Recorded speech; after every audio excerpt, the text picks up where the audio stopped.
Meeting for our last literary salon as guests of Russkiy Mir. Thank you so much for that. I will kill you any second now. We have been, how long have we been here? About a year and a half? With our regular meetings. Every third Friday we had a meeting. We've had some extraordinary people here. We've had Lord John Laird, we've had Dr. Of course, his book is now being translated into Russian. I'm still plugging for that for all of us, don't worry. His personal biography about how a poor Irish millionaire can triumph to being an even bigger poor Irish millionaire. We've had Dr. Tamara Dragudze, the internationally famed political scientist. Well, if she doesn't know how to cure things, neither do we. We've had Professor Raymond Tallis. I don't know where he's teaching at the moment, MIT and Venus, I don't know. We've had members of the Welsh Academy, Nigel Humphreys in all of his poetic glory, a very, very gifted poet. We've had Tina Warren, a very, very gifted poet, who refuses to let me use her on a bigger scale, but we'll see what happens next year. We've had Andrew enchanting us all with Anglo-Saxon magic through the very power of the word.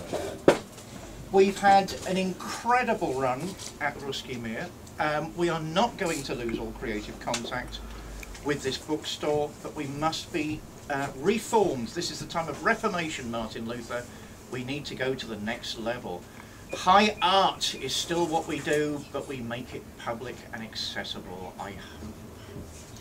If you are coming to our birthday and a book launch, that is the last ever Gruntlers meeting on the 26th, which is a Monday of this month, where Catherine Edmonds will be launching her wonderful new novel. I don't know if anyone here has had a look at it yet. No, but she's a very fine novelist. Oh, Serpentine, a gripping read.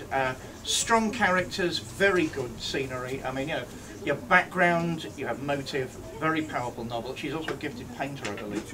And a brilliant violinist. And a brilliant violinist. So we're launching her book and having the end of our 4-year Dada experiment party. And the day after, the 27th, we go into voluntary liquidation, while the old alchemist can start stirring the cauldron and creating some even bigger monster for next year.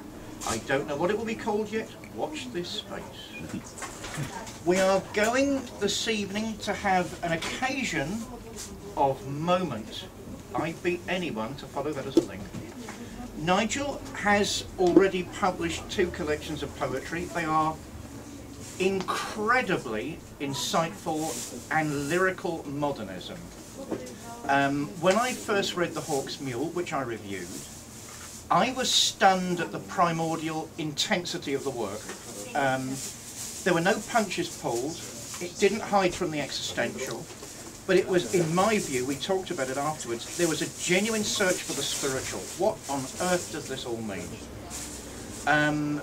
I felt the flavour of Parallel, which I haven't reviewed yet but will give you one for Christmas, was a brave and experimental work. I'm old school reviewer, therefore if people are talking about the subatomic universe, at that time I was thinking, well, is this really the appropriate matter of poetry? No pun intended. Reading and rereading Nigel's second collection, I'm now absolutely convinced poets need to talk about these things. I'm absolutely convinced.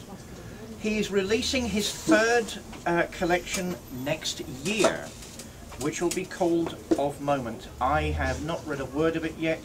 I'm very, very excited. If it's anything like on the level of intensity of the previous 2 collections, it will be quite a staggeringly good contribution to British letters. What Nigel is going to talk about this evening, I believe, is to do with his 3rd collection. I hope he's also reminiscing about the previous 2 collections. And making magic himself, I thought I was the wizard, but I'm not the only one here. He's going to talk about the relationship between poetry and Wittgenstein, of all things. My God. Or prose. Or prose. It can't get better than that. Ladies and gentlemen, may I introduce to you, for our last Gruntlers Salon, Nigel Humphreys. Thank you, David. And thank you for inviting me here tonight. Who am I actually? Who should I? Everybody. Universe. Right. Thank you very much anyway. Yes, I'm not going to talk about Wittgenstein. I'm going to just use Wittgenstein as an example, or well, you'll see, it's a bit of a magic trick. Maybe I'll pull it off. I don't know. We'll see. I would really want to talk about poetry. That's the name of the game. I was in the Courtauld gallery this morning, and I noticed there was a Claude Lorraine there, and the description, the little bit of caption that was with the painting there, said, Lord Claude Lorraine, famous for his poetry of light. And I thought, that's interesting, isn't it? Poetry of light. So you can have a poetry of anything, really. And what does it mean when you say a poetry of something, poetry of motion, or? And I suppose what it means is that it's evoking, or it's reaching for an emotion. It's dragging an emotion out of you, basically. Whatever it is, dragging an emotion out of you. And so, well, I'm going to start off by reading you two pieces. One is a poem. It's a prose poem, and one is taken from a novel. And I want just to see if you can recognise which is the poem and which is the prose. Okay, I'll make two short pieces. Do you remember that dolphin after the pine martin and the sycamore, the last on our tick list of locals' fauna? We'd watched it rest all morning on the west side of the loch. It had barely moved in an hour. It was the day after Stephen had gone, the day after the storm. The power had been knocked out again. This time, it seemed, for good. Whether it was the stink of the paraffin and dead candles, or my 5-day booze and caffeine diet, or just the fact I was on holiday, I had a headache like thunder. Come 2:30, I took 3 Nurofen and hit the sack. That's a piece by Don Patterson's. Then I want to read you this. The dairy was a low, square, whitewashed cell, so white it was almost blue. The steel milk churns looked like squat sentries in flat hats, and each one had an identical white rosette burning on its shoulder, where the light of the doorway was reflected. Big, shallow, muslin-draped pans of milk, lost in their own silence, were set on the floor to separate, and there was a hand-cranked wooden butter churn. The cool, thick, secret smell of milk made me think of Grace. Now, one of those is a poem, and one is taken from a novel. Would anybody like to hazard a guess which way around there? First, to me, they both sounded like well-written prose. But given that one of them's a poem, I'll go for the first one.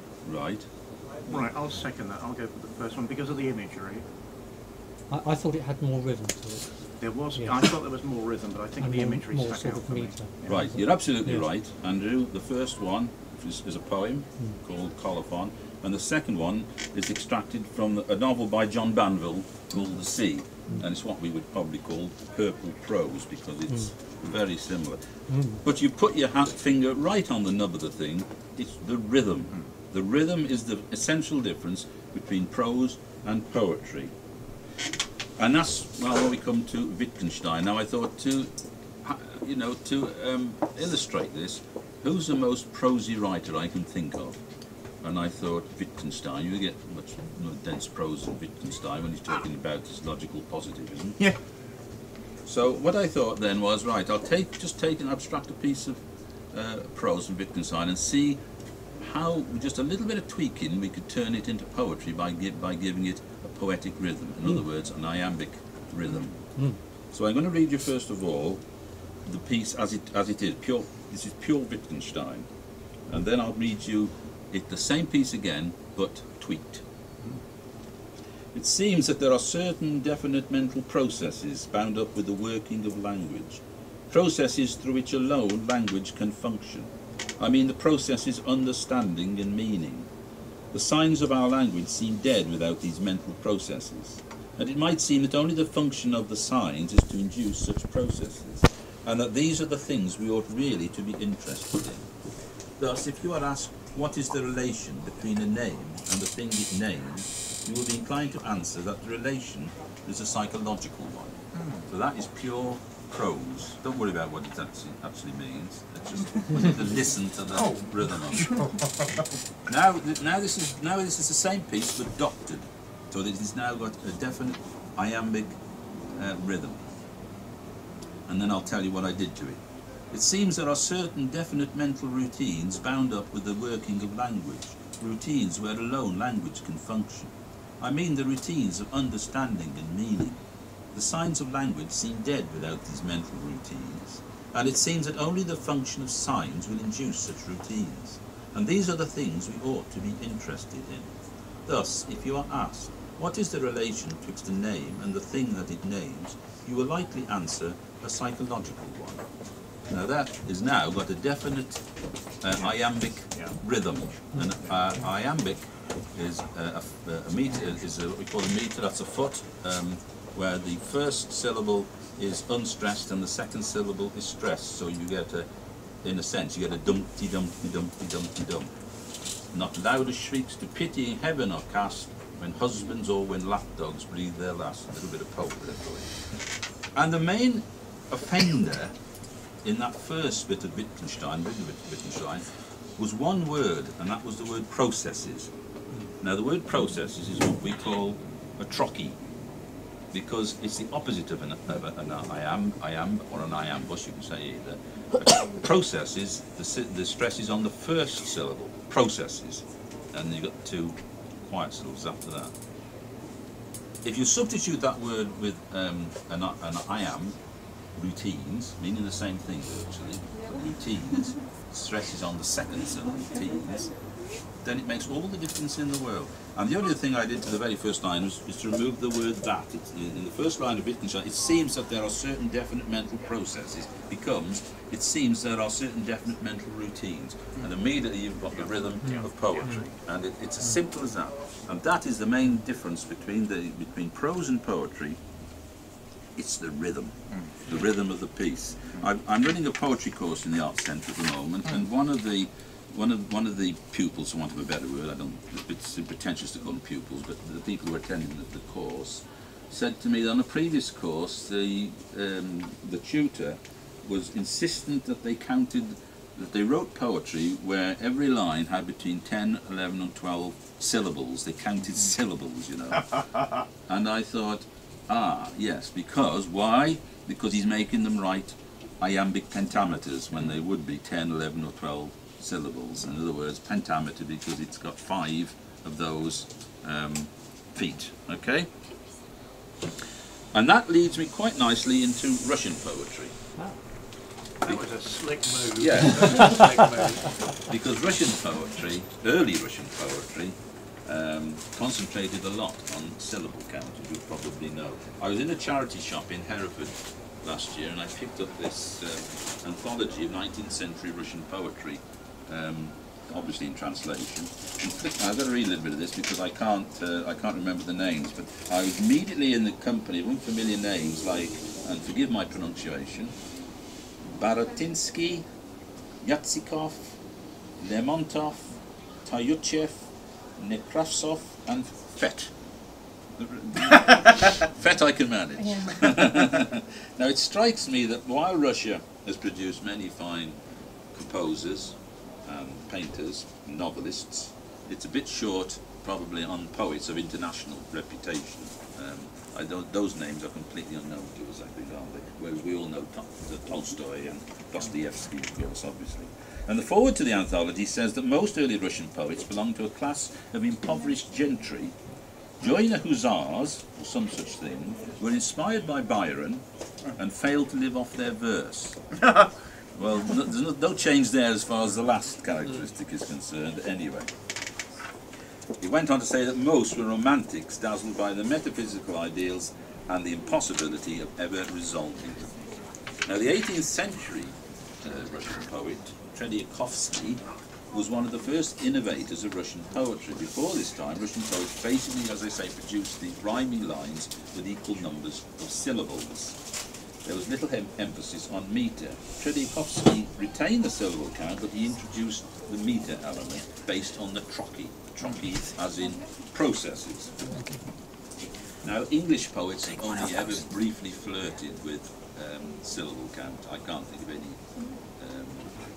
any English poet really that's gone into syllable count. But the Welsh, they certainly did. In the 13th and 14th century, they were very keen, the Welsh language, on syllable count, and they particularly used this form called the cwyth. And the cwyth is a form of poetry where there are rhyming couplets of 7 syllables, only 7 syllables in each line, and within those rhyming couplets, every sort of poetic confection is jammed in.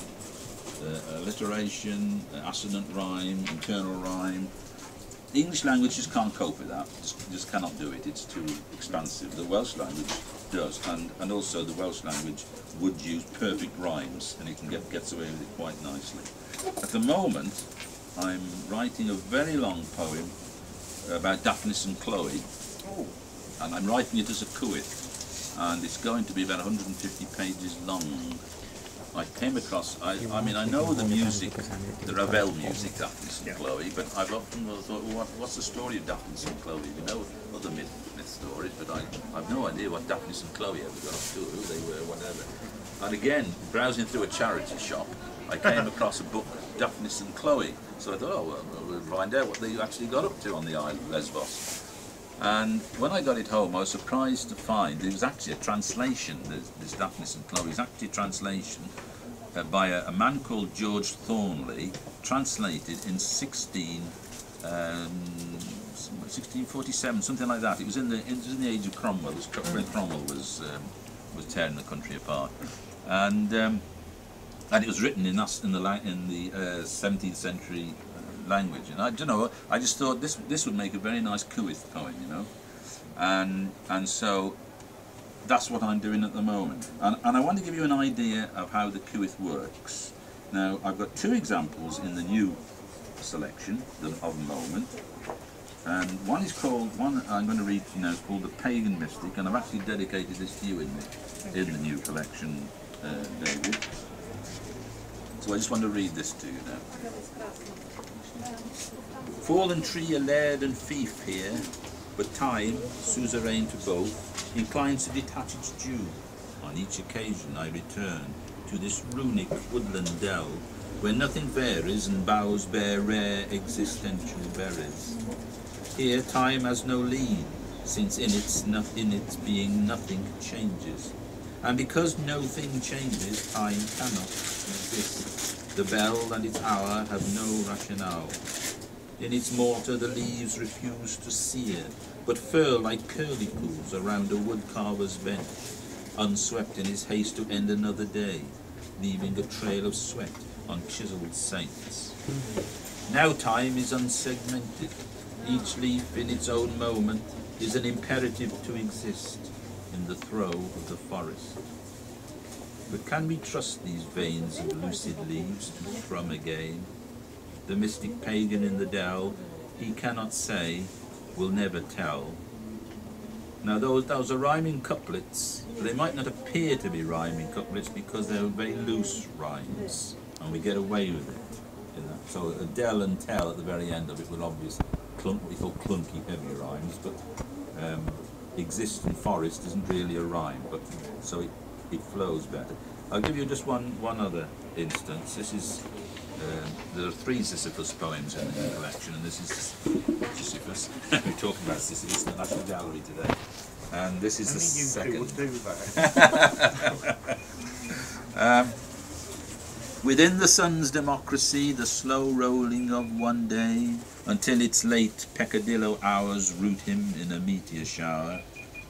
There to squat halfway up, rest a while his loaded cup of superficiality against the questing tree. The matrix of X and Y unknowns, the blains of branches grown tangled in the ivy of debate, as each new disease of root frees land for the latest moss and shepherds in the gorse. Hades' sun dips fast from here into the asphodel fields, and nothing is earthed without the wind's say-so. Sad then, that leaves stay tight-lipped today, their shade never wholly estranging light, and 1 foot in the tree's crotch never quite leaves him high enough to see the peak, but in parentheses. Now generally, I have to say, I favour free verse. I don't really like regimented, formulaic poetry because I think it stifles free expression. And if you've got to make a rhyme, you're limiting yourself to the choice of words because of the rhyme. Yeah. And quite often, if it's a badly written poem, then you'll find that the natural word order is also corrupted. So, although having said that, I do use what I call discrete rhymes, assonant rhymes. And I was something again I was talking to Tina about today, going back to the Corso. I was looking at some Pissarros today, and one particularly stood out, you know, and I thought, why does this one Pissarro attract me more than the others? Why is this outstanding? And I suddenly thought, yes, because although it was a scene, a landscape, obviously in a landscape having a broad palette of colour, there was an underlying colour through all that painting. I think it was a sort of yellow ochre, tint of yellow ochre with white. I don't know what it was, but it was a background basis to all the colours, and that's why it works so well, I think. And that's a bit like, I think that works, that's like internal rhyme does it, the same, you see. It's not obvious internal rhyme, it works on a subliminal level. You don't realise it's there, but it's like a mortar holding the whole thing together. And I think that's quite a valid point. But I'm talking about assonant rhyme now. I'm not talking about letter-ending rhyme. I'm talking about two words which sound something similar, like rail and wake. They're obviously not clunky rhymes, but they've got the same assonance. The vowel sound is the same, you see. So it's more subtle. Okay, so let me move on now. You might be interested just to hear about how I actually go about writing a poem. People do ask me that. Where do you start with writing a poem? And the first thing I have to say is that I have to want to write the poem. I can't just write. You know, ask me to write a poem about this table, because I wouldn't be the slightest interested in doing it. I'm sure you're the same, Andy. I have to want to write about that poem, and if I want to do it, then I will do it. And I'll draft the outline and allow the poem to take its natural shape. And sometimes I'm looking at a poem that's maybe, I don't know, somewhere along the line it may be 15 or 13 lines long, and I'll suddenly look at it and perhaps I haven't made it into stanzas, and I think, oh, I might make a sonnet, you know. And so you'll start shaping it into a sonnet, something like that. Or maybe I was looking at a poem the other day that I pulled out of what I call the oven, to have a look at again, something I'd written about a year ago, and I noticed it was in 3 lines, 3-line stanzas, and I thought, if I put a rhyme scheme into that, it will make a terza rhyme, you know, that sort of thing. So I let the poem evolve itself. I don't set out to write a sonnet ever. And I'll work on it for about a week, maybe take it to our workshop like Tina does, and then I'll put it away for, well, I've got a little file on my desktop on my computer, and I call it oven, and I put it in the oven. And I leave it there for maybe 6 months or maybe a year, let it do nicely. That's a long cooking time. Yeah. And then at some stage I'll say, oh, what's cooking in the oven? And I'll open the file and I'll say, oh, let's do something with that. Let's work on that. And that's how it happens. And of course the beauty of that is that when you open the oven and you bring out that poem, it's as though somebody else has written it, you know? It's not you that's written it, somebody else. And sometimes I pulled them out of that oven and I thought, what the hell is all that about? I have no idea what is this guy's, you know, what is this poem about? I have no idea what this poem is. But the thing is, you then look at the poem like a critic would, you know, like an editor would look at it, and you start altering it and cutting things out and altering, or something, it might go in a different direction or something. But that distance is vital, I think, absolutely vital, so that you get an objective perspective on it, you see. So okay, I'm going to read you some poetry now. Enough of the theory, and I'll read you some poetry. So it might be an image, and I'll read you the eponymous poem from the Hawk's Mule, and this was simply inspired by seeing a hawk. I live in a place where there's a lot of lakes and forests, and at the moment they're doing a lot of deforestation, and the foresters are very kind to the birds. They leave these odd trees still standing. They take all the in a glaze of perpetual spirit beyond my experience, drew me unwilling, made me one part of an exalted triptych of fixation. But for them there was no fear, their certitude hewn from the quarries of Carrara, postured in the magnanimity of one extended hand. Well, there's no need to clap Well, every I think time. it's such good work. And another, there's another one to illustrate an image on the Derwent Reservoir up in Yorkshire. There, we were sitting on the side of the reservoir there, and it suddenly struck me. I don't know what it was, but we all have these moments, don't we, when something slightly surreal goes on that you can't explain. And all of a sudden, watching the water and the sun playing on the water, it was as though everything suddenly was going backwards, you know, like you're reversing a tape when you're doing a tape recorder now. Suddenly going backwards. It was a very strange sensation which I've tried to capture in this poem called Derwent Reservoir. Trout doodle on silk in one way, lasso reflection from below, unlike the whip crack of the fisherman's arm which puts a fold in patience, or the brute skim of a stone swallowed by dark water. The inevitable is, perhaps, not.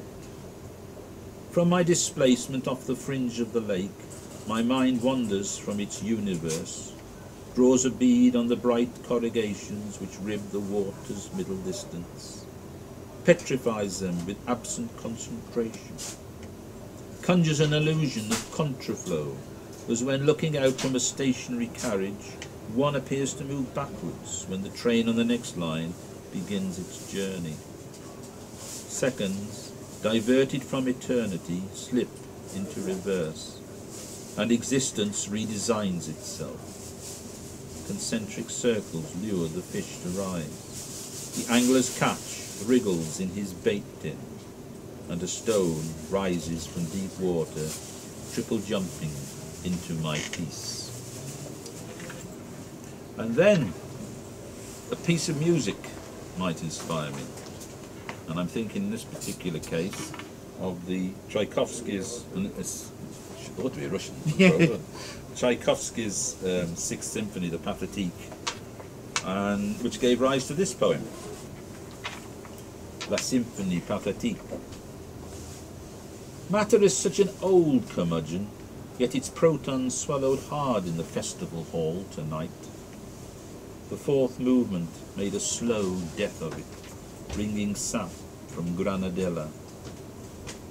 But the orchestra knew to lower me gently onto the street, where I stand now for a moment, redeemed on a diminishing chord. Something to do with the strings being kind to their notes, perhaps. Unlike this crustaceous moon, concerned only with its own strict tempo nocturne. And what schadenfreude to catch a star's protons, arriving late for the performance, and such a distance to come. Strange, light being such a cocksure metronome. And strange again that the music's waves never quite tower enough to drown the sentient me. Or it might be a painting, Monet's painting in, I don't know where it hangs, the Louvre probably, but it's a painting called Garden at Saint Adresse, and it's a garden by the seaside, a parterre I suppose it is, and it shows an old man in a Panama hat sitting next to an empty chair, and across from him, across from an island flower bed, a young couple are talking, and then in the distance there are all the boats and everything. And I imagined a scenario that might explain what they were all doing in that garden. Flags liberate despair from a garden terrace, and slaps of metal hue trap slow motion where he sits, beneath a jilted straw hat, warned by a grey beard, a cane divining between his legs. To his left he ignores a parasol and the other wicked empty chair, fixes on the conversation he cannot hear, a young couple, confrontational across the island bed. He frisks their body language. Or does he look beyond at the tall ships and steamers on a Turkstone sea, rubbed down to a marble finish, reflecting the pace of thought he chokes on? Standards crack discreetly. A breeze chills the damp patch in his lap. A parasol is chortling now, turns her page. How many leaves still to turn? And the couple opposite have ceased their mummery, Their eyes query him through stocks and gladioli. She wears his grandchild, a blunt immortality he sniffs at through his kerchief. Still life. He waits for another page to turn. He has grown done, but this day the sun lays hands on his Panama. And a painting that we both saw this afternoon, didn't we? Van Gogh's Yellow Chair with Pipe. And quite often, and I tell this to my wrong book, to my course. It's a very good idea if you've got a block and you can't think of anything to write, is simply to look at an old master or a painting or even a photograph and just describe what you see. Yeah. Nothing else. Yeah. Simple lines. Don't try and rhyme anything. Just describe what you actually see in this painting. And it's surprising how during that creative process your neurons and synapses get to work and suddenly ideas start to flow. And the painting goes off on a totally different tangent. And I was also, we saw the Hooch painting, didn't we, in the landscapes this afternoon. I was telling Tina that it shows it's a domestic 17th century Dutch scene, and it shows a maid outside a back door, and there's a compost heap there. So I started, and I had a block, so I started describing this poem, and then it sort of honed in on this compost heap, and started describing this compost heap. Anyway, the poem just went off completely on a tangent. It ended up being a poem about Lord Byron. It's an instant link. It's somehow it just morphed into a poem about Lord Byron. But if you can't think of anything to write about and you want to express yourself in some way, it's a good way of doing it. It's none of my poems start like that. This one is The Yellow Chair with Pipe, the Van Gogh, and it's in the National Gallery there. It just shows the empty chair there, and of course that's the point, it's empty. He's not there, is he? Here is loss. Here is swoop and capture, amputation and prosthesis. An empty chair in rope outline on a transparent pyx for accidents of pipe and plug. Here are grave goods, evidence of a crude sacrament in a tomb robbed of its pharaoh, the death mask of desire cast in wrought iron. Here is symmetry unbraced, nodes and knots smothered with a hod brush, and perspective unfrocked, the struggle to countervail on a floor rising to meet it. The church for later, and left it at the bottom by a seat in the care of the flower ladies. Our ascent was like coaxing down an extinct waterfall, its slow stone a totem of the slide in our pitted talk, caught on briars reticular in fronds. We passed a bent oak which had somehow managed to grow close to the ground, and an old school, the bell long untongued with a map nailed to its brick, profiling futility. Finches wept gaps in our breathless chat, as though they knew a thing of its that and that. And outpacing our best guess, in no time we stood at the top. In the end, a modest rise, where we reflected on the etched initials of those for whom this climb was enough to make their mark, and peered over the shoulders of late summer into wide systemic fields. It was a place for flying kites, but the string burned, the sexy breath of peaks forever beyond us now. And then, one from the new collection now. Probably come to us all, no doubt, if we live long enough. Called Lily Pads. We sit by the canal basin, distracted by young coots at court on lush lilies. When I hold your hand, you calm every ripple with my thumb. You are reminded of Dad. The tears come.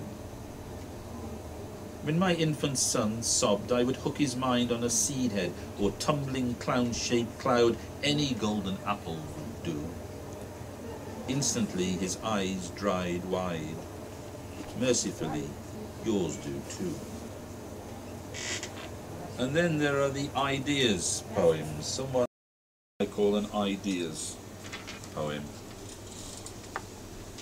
I've already told you, take the fruit from the tree, the peel from the fruit, the pith from the peel, the flesh from the pith, the seed from the flesh, the embryo from the seed, the cotyledon from the embryo, the cell from the cotyledon, the DNA from the cell, the nucleotide from the DNA, the molecule from the nucleotide, the atom from the molecule, the proton from the atom, the quark from the proton, charm it, top and bottom it, up it, down it, spin it into the next universe, where the naked sleepwalk again, ignoratio elenchi in the garden, and take the fruit from the tree,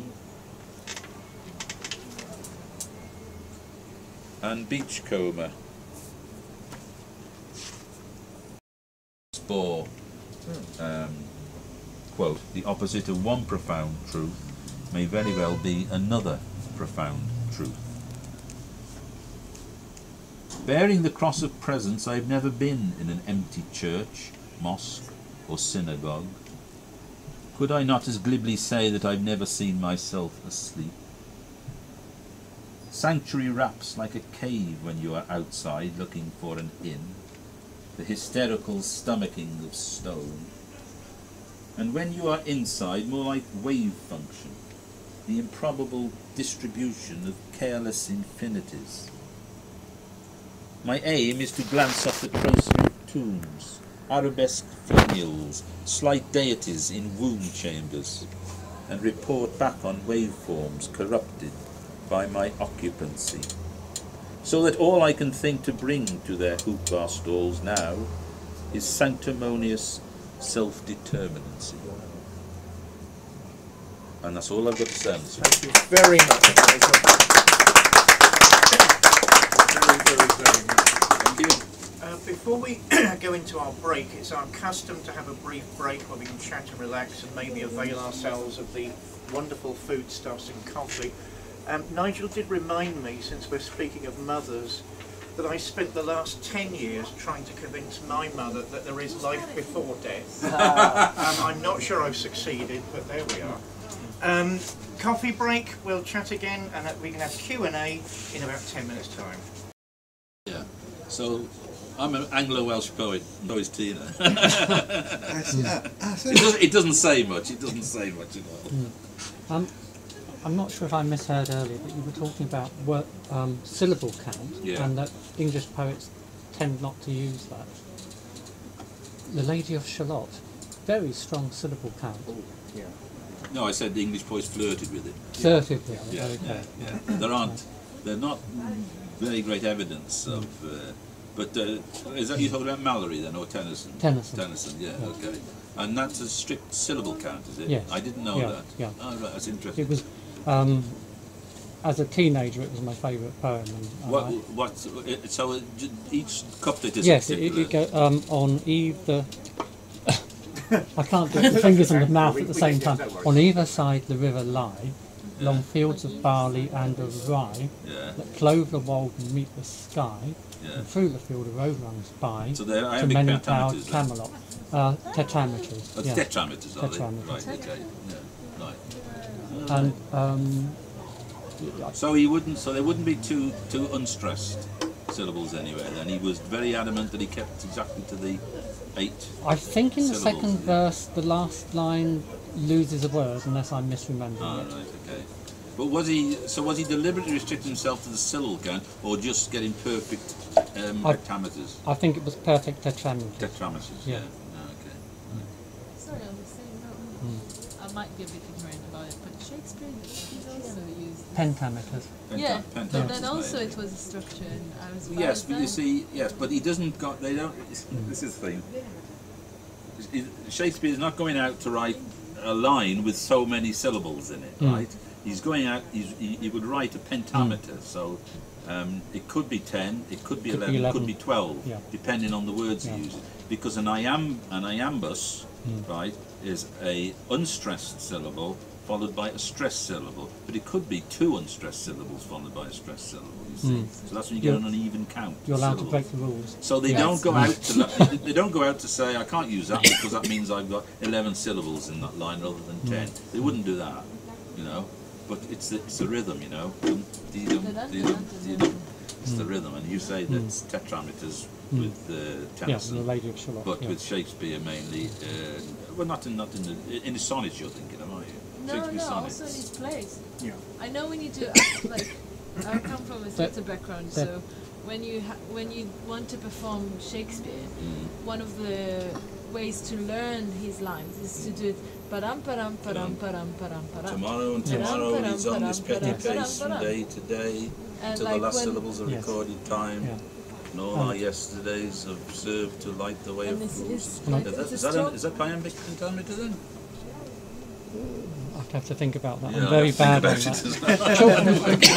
that. I believe Chaucer as well was pentameter. Yes, yeah. Well, yes. It's pretty universal throughout Goes English back a long way. poetry. The iambic pentameter, and of course the Augustan poets of the 18th century, Pope and Dryden, that's all they embraced it completely, didn't they? Iambic pentameter, and you've got to be careful using it. It's not used so much today, but you get very dumpty dum. Oh, I have trouble working with it. Yeah. No, I've only done one poem in pure iambic pentameter. Do you find the Anglo-Saxon material not really? I have to read Anglo-Saxon in modern English. Right.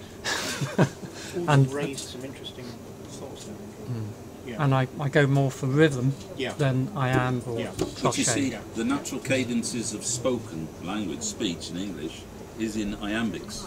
It is iambics. The way I'm speaking to you now, I am using iambics. It's the natural cadences of normal speech.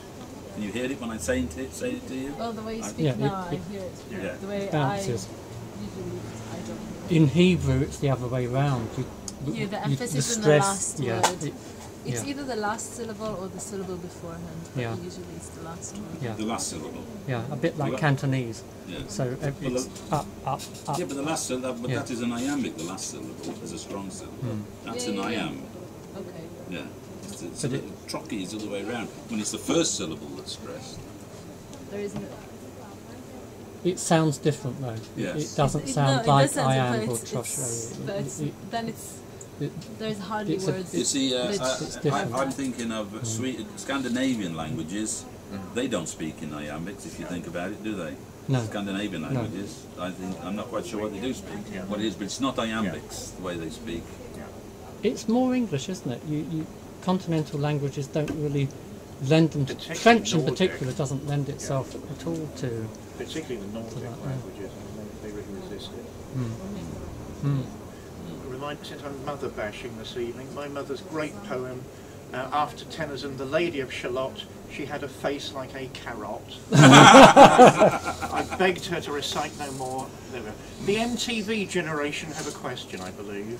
Yeah, my question is that on a personal level, who's your role model? Like, who T.S. Eliot, Okay. greatest 20th century poet, by a mile, absolute mile. Because he really got something to say, T.S. Eliot. He's really got something to say that matters, and that's important with poetry. The poet's got to have something to say that matters, not write about a power cut or something like that. You know, it's got to be about something that matters to everybody. So then, whoever the reader is, they can key into it and think, "Wow, yes, I understand that. I get that because I feel like that." You know, because it's a universal thing. You know? Right, okay. And T.S. Eliot does that. Yeah. Well, I have a question. What is your concern on the Ezra Pound? Yes, because some people say like he's like a revolutionary in terms of the English language, and then but a very controversial person. I mean, in terms of language and this language culture, what is your opinion of him? Ezra Pound's a very difficult poet. Very difficult poet. He was a great inspiration to T.S. Eliot. Without Ezra Pound, there would be no T.S. Eliot. Ezra Pound edited a lot of his poetry, The Wasteland particularly I'm thinking of, but pure Ezra Pound is very obscure. Very difficult. You know, I find. Whereas Elliot, I get Elliot, I understand Elliot, I know exactly where he's coming from, and he does a lot for me, but Pound is difficult. But, I mean, his language is just like the very simple American like slang, or it's something very special. Yeah. So, in these terms, I mean, how could you charge his language? Well, it's difficult. All I can say is it's difficult. He does make language.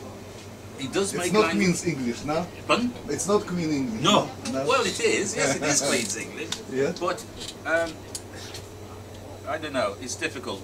You sometimes with Pound, you think as though the brain's not working quite right somehow. You know what I mean? And he's making it. I wouldn't say he's making language do too much, stretching it, but I don't. It's like a crossword puzzle, you know. You do cryptic crossword puzzles, you know what I mean by cryptic crossword in the Daily Telegraph or whatever, you know. You've got to get inside the mind of the guy who's produced the crossword, then you can start cracking the clues, you know.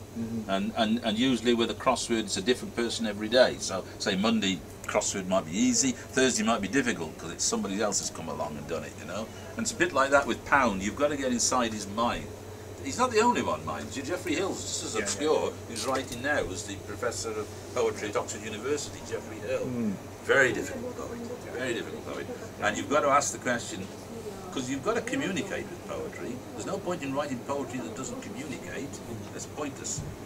And if they don't communicate, you know, if you've got to be a really clever person or on their own level to understand the poetry, it's going to be very elitist, very limited. And you've got to ask yourself, you know, what is its value then? Well, that is the great criticism of Jeffrey Hill. Yeah. So, I mean, everyone thinks it's impenetrable. Yes. Yeah. One more question. Anybody? One more question. I have one anyway. Yeah. Another one. Sorry. It's about the English language again. Well, so the English language is like an international one, very, very international. So my question is, you just take this the people who are writing in English, the poetry, like belletristics and so forth. So we have like Salman Rushdie. Is he an English writer or he is an Indian writer? I mean, Salman basically, Rushdie, did you say? Yes, Salman Rushdie. Yeah. Basically, the question is, so there are so many people writing in English in South Africa, India, and Singapore, and so forth. Yeah.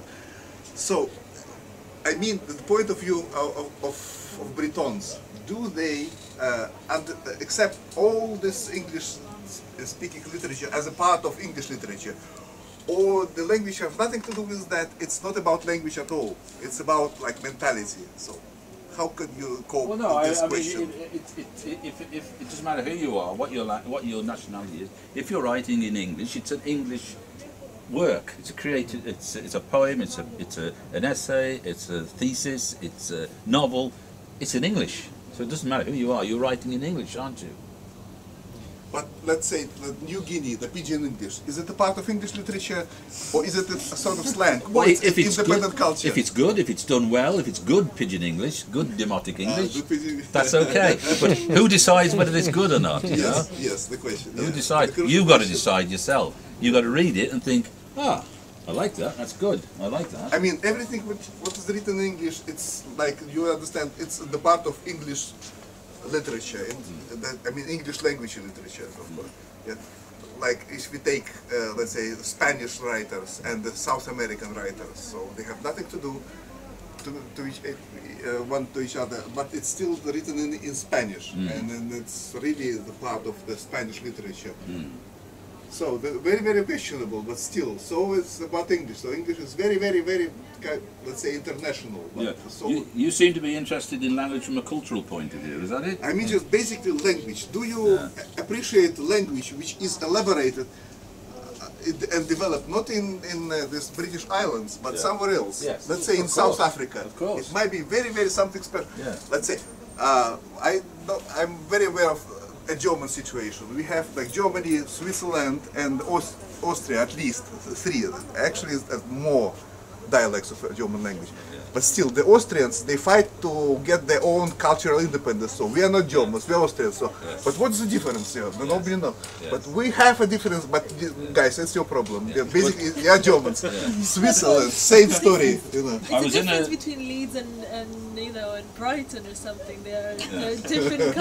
They have different accents. They have different culture, but they're still. They're But it's still not a the good same. idea. Diversification is not a good idea, is it? I don't think. Diversification is not a good idea. We should all come together. We should all be one, not split apart.